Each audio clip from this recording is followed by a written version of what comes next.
ম্যাচের আগের দিন সচরাচর আমাদের উইকেট দেখার সুযোগ হয়, দূর থেকে হলেও উইকেট দর্শনটা ঠিকই হয়।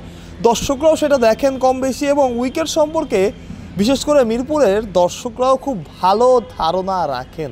তবে ওয়েস্ট ইন্ডিজ সিরিজের ঠিক আগে যে উইকেটটা দেখা যাচ্ছে, যে উইকেটে খেলা হবে, সেই উইকেট হয়তোবা নিকট অতীতে কখনোই দেখা যায়নি বা আমরা দেখি নাই।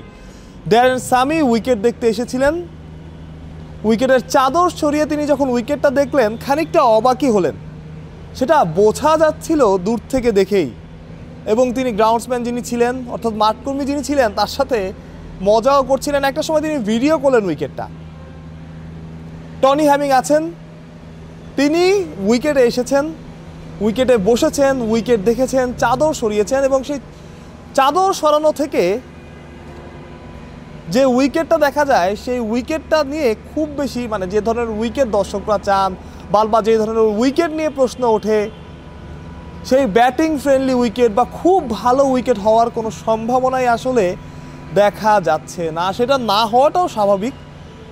প্রতিবার আমরা বলি যে এরকম দ্বিপাক্ষিক সিরিজে খুব স্পোর্টিং উইকেট করতে, ব্যাটিং উইকেট করতে, যাতে বাংলাদেশ দল বিশ্বকাপ, এশিয়া কাপ বা বড় টুর্নামেন্টের প্রস্তুতি নিতে পারে।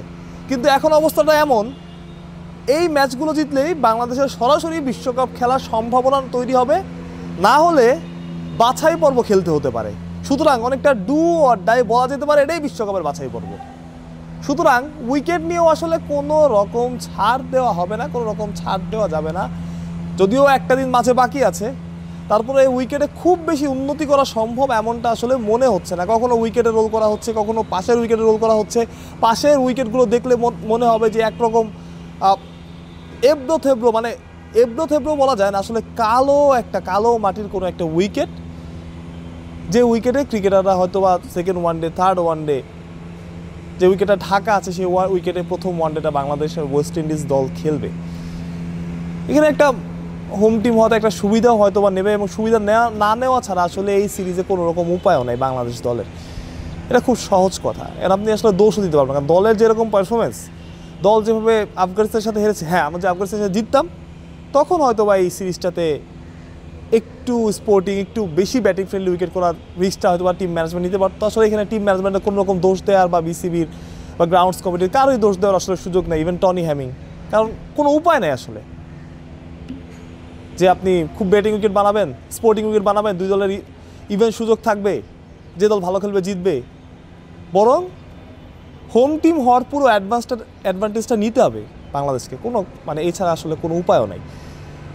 আউটফিল্ডটা দেখে অনেকে মেলবোর্নের সাথে তুলনা করেছেন, কারণ আউটফিল্ডে যথেষ্ট সুন্দর হয়েছে, এবং এই ধরনের আউটফিল্ড গত কয়েক বছরে আমরা সচরাচর দেখি নাই।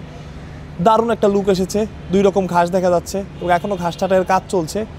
বাট উইকেটটা মনে হচ্ছে আগের থেকে আরও খতরনাক হয়েছে, আরও কঠিন হয়েছে।